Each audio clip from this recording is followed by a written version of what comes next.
Richard ब्रांस ने एक नया एयरलाइंस बिजनेस शुरू करने का जोखिम लिया।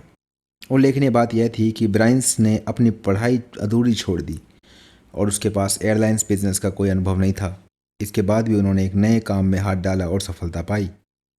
जब ब्रांस की माँ से उनके बेटे की सफलता का राज पूछा गया तो उनका जवाब था, देखिए, हम उसे आत्मनिर्भरता का सबक सिखाने में बहुत इच्छुक थे।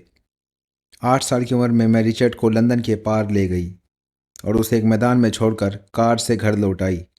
मैंने उसे चुनौती दी कि वह घर पहुंचने का रास्ता खुद खोजे।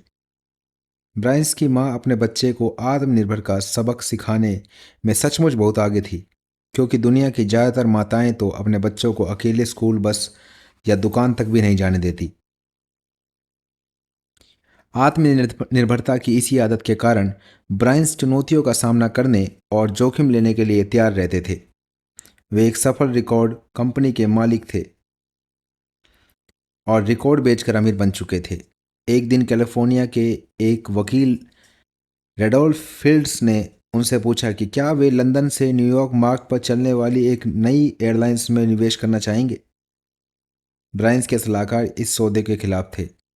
वे डर रहे थे कि उन्हें ब्रिटिश एयरवेज का मुकाबला करना पड़ेगा, जो उन्हें तबाह कर सकती है, क्योंकि लंदन के हीथ्रो हवाई अड्डे की व्यावसायिक उड़ानों पर इसका लगभग पूरा एकाधिकार था। लेकिन ब्रायन से इस चुनौती से जरा भी नहीं घबराए। उन्होंने 1992 में अपनी company virgin virgin music group thrown EMI को $90 करोड़ में बेच दी, जिससे उन्हें व्यक्तिगत रूप से $51 करोड़ मिले। अब वे ब्रिटिश एयरलाइंस से मुकाबला करने को तैयार थे।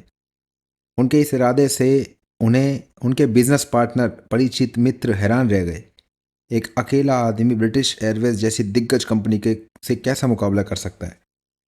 उन्होंने ब्रायंस को लाख समझाया कि वे यह जुआ ना खेले, क्योंकि वे दिवालिया हो जाएंगे, लेकिन ब्रायंस ने किसी की नहीं सुनी। उन्होंने बोइंग कंपनी से किस्तों में 747 जेट खरीदे और काम शुरू कर दिया।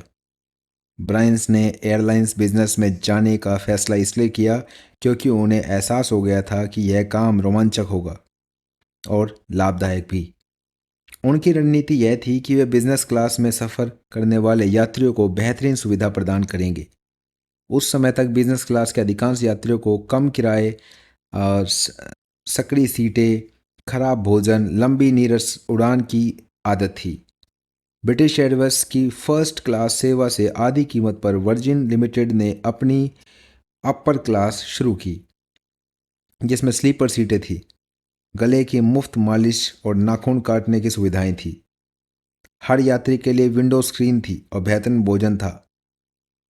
यह सेवा बेहद लाभदायक और सफल रही। इसके बाद उन्होंने कोला उद्योग में कदम रखा और हर सप्ताह के £1 मिलियन का मुनाफा कमाया। फिर उन्होंने वर्जिन नेट और कई अन्य कंपनियां शुरू की। जोखिम लेने की आदत की वजह से ही आज रिचर्ड ब्रायंस के पास $4.2 अरब की संपत्ति है। उनका नाम दुनिया के अमीरों की सूची में 255वें स्थान पर है। यह ना भूले कि अगर उन्होंने एयरलाइंस बिजनेस में उतरने का जोखिम ना लिया होता तो वे आज भी रिकॉर्ड बनाकर बेच रहे होते। तो मिलते हैं हम आपको अगली पॉडकास्ट में। तब तक के लिए जय हिंद, वंदे मातरम, जय भारत, भारत माता की जय।